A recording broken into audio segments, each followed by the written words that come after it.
प्रदेश में नवभारत पत्रकार मनीष शर्मा पर हुए जानलेवा हमले के प्रयास और अभद्रता के मामले ने आज नया मोड़ ले लिया है, जिसमें पुलिस प्रशासन की ओर से मामूली धाराओं में लिखी गई एफआईआर से असंतुष्ट होकर पीड़ित संवाददाता मनीष शर्मा ने श्रमजीवी पत्रकार संगठन को शिकायत की और संगठन ने पुलिस अधीक्षक विदिशा से मामले में आरोपी पक्ष सरपंच पुत्र शिक्षक राधा वल्लभ शर्मा पर पीड़ित पर जानलेवा हमले की धारा, मारपीट और मोबाइल छीनकर पत्रकारिता न करने देने और देश के चौथे स्तंभ मीडिया पर हमला करने जैसे विभिन्न धाराओं में कार्यवाही के साथ पत्रकार सुरक्षा कानून के तहत भी कार्यवाही किए जाने की मांग की गई है एवं मामले को लापरवाही पूर्वक नजरअंदाज कर एक प्रतिष्ठित पत्रकार पर आरोपी की एक ओर से दर्ज मनगढ़ंत झूठी एफआईआर दर्ज को तुरंत रद्द किए जाने की मांग की गई, जिसका कोई प्रमाण तक नहीं है क्योंकि पत्रकार ने वहां किसी पर कोई हमला या मारपीट नहीं की, जबकि पीड़ित पत्रकार के साथ ही मारपीट और जान से मारने के लिए गैंती से हमला करने का प्रयास किया गया था, जिसका वीडियो पीड़ित पर उपलब्ध है। यदि संबंधित पुलिस उक्त आरोपी शिक्षक पर सख्त धाराओं में निष्पक्ष रूप से कार्यवाही नहीं करती है तो श्रमजीवी पत्रकार संघ राज्य स्तर पर पत्रकारों पर हो रहे हमलों को लेकर व्यापक आंदोलन करेगा, जिसका जिम्मेदार पुलिस विभाग होगा। इस मामले में लापरवाही बरतने वाले पुलिसकर्मियों की भी जांच करने की मांग श्रीमान पुलिस अधीक्षक विदिशा से की है। मुझे जानकारी लगी कि ठेकेदार जो काम कर रहा है फिर से वही अनियमितताएं कर रहा है जो पूर्व में उसने संचालित की थी। इसकी खबर मैंने प्रकाशित की थी, तो मैं पुनः उसकी खबर बनाने के लिए जैसे ही जावती चौराहे पे पहुंचा, वहाँ पे मैंने देखा कि राधे वल्लभ शर्मा जो कि सरपंच पुत्र है और अपनी पूर्ण भूमिका सरपंच के रूप में निभाता है आनंदपुर में और एक शासकीय शिक्षक भी है, तो वह उस जगह पे मौजूद था। तभी मैंने एक पास में खम्बा खड़ा था, उसके पास खड़ा होकर मैंने कवरेजिंग करना चाहा पूरे मामले की। उसी दौरान जैसे जैसे मेरा कैमरा चलता रहा तो राधे वल्लभ शर्मा जो दूर से देखता रहा, जैसे कैमरा बंद हुआ उसी के तत्काल ही वो वहाँ पे मौजूद आ गया मेरे सामने, आन के गाली देने लगा, तू बहुत बड़ा पत्रकार बनता फिरता है, 2 तारीख में तूने खबर लगाई थी, अब लगा के बता, आज मैं तेरी पूरी हेकड़ी निकाल दूंगा, तेरी पूरी खबरें निकाल दूंगा, तेरी पत्रकारिता सरका दूंगा। ऐसा कहते हुए मेरे ओर आया, तो मुझे लगा कि वो हाइपर हो रहा है, तो मैंने तत्काल अपना कैमरा निकाला, वीडियो चालू की। वीडियो चालू करने के बाद ही उसने तत्काल मेरा मोबाइल, मैंने उससे पूछा आप कौन, आपको इतने में उसने मेरे मोबाइल पर झपटा मारा, वो मोबाइल छीन के रास्ते में फेंक दिया, तोड़ने का प्रयास किया मोबाइल को, लेकिन मोबाइल नहीं टूट पाया। फिर वो मोबाइल नहीं टूट पाया, उसको देख के उसने पास में बड़ी गेंदी उठाई और मुझ पर डायरेक्ट अटैक कर दिया। मेरे जान लेने का पूरा प्रयास किया गया राधे वल्लभ शर्मा के द्वारा, लेकिन वहाँ पे उपस्थित जनता के द्वारा मुझे बचा लिया गया किसी प्रकार से। मैं यहाँ पे उसी के मामले में ज्ञापन देने आया था। जो मेरी एफआईआर हुई है वही सामने वाले पक्ष की एफआईआर मेरे विरुद्ध कर दी गई है, जबकि मैं फरियादी था, मेरे ऊपर तो एफआईआर दर्ज ही नहीं होनी थी। मेरे ऊपर सामान्य धाराओं में एफआईआर दर्ज की गई और मेरी जो एफआईआर थी वो गंभीर थी, लेकिन वो भी सामान्य धाराओं में दर्ज की गई। ना तो मोबाइल छीनने का केस लगाया गया, ना अटेम्प्ट टू मर्डर का केस लगाया गया।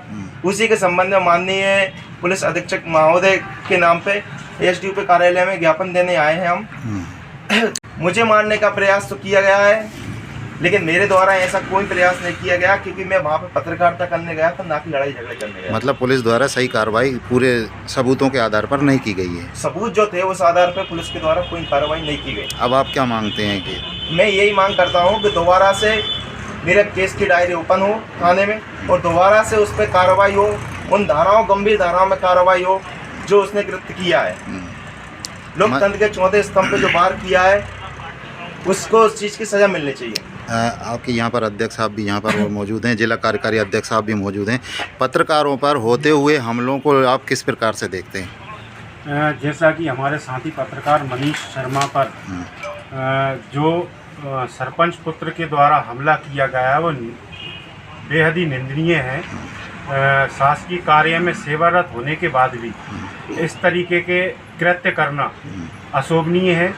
उन्हें सरपंच पुत्र होने के साथ साथ ये भी देखना चाहिए कि वे एक शासकीय कर्मचारी है।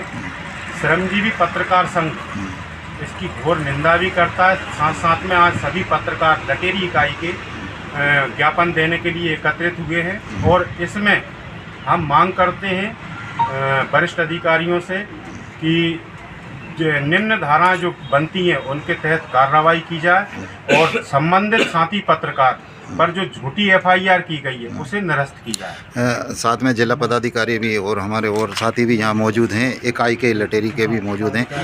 पत्रकार पर जो हमला हुआ है इसमें पत्रकार सुरक्षा को लेकर आप क्या मांग करते हैं? देखिए, मैं जहाँ तक आपको बताऊं कि ये संगठन का मामला है, श्रमजीवी पत्रकार संघ, और उसके सदस्य के साथ जो हमला हुआ है वो कहीं ना कहीं एक भ्रष्टाचार की खबर लगा करके भ्रष्टाचार को उजागर करने का प्रयास कर रहे थे। लेकिन इन भ्रष्टाचारियों के द्वारा ऐसी खबरें ना लगाई जाएं इनको लेकर के ये इस तरीके की जो है हमला करते हैं और पत्रकारों की आवाज़ को दबाने का प्रयास किया जाता है। जैसा कि राधे वल्लभ शर्मा जो सरपंच पुत्र हैं, मुझे लगता है कि नल जल योजना में उनका पंचायत से रिलेटेड कोई मामला नहीं होगा, लेकिन फिर भी मनीष शर्मा जी द्वारा जो कवरेज कर रहे थे वहाँ पर राधे वल्लभ शर्मा जी के द्वारा जानलेवा हमला किया गया।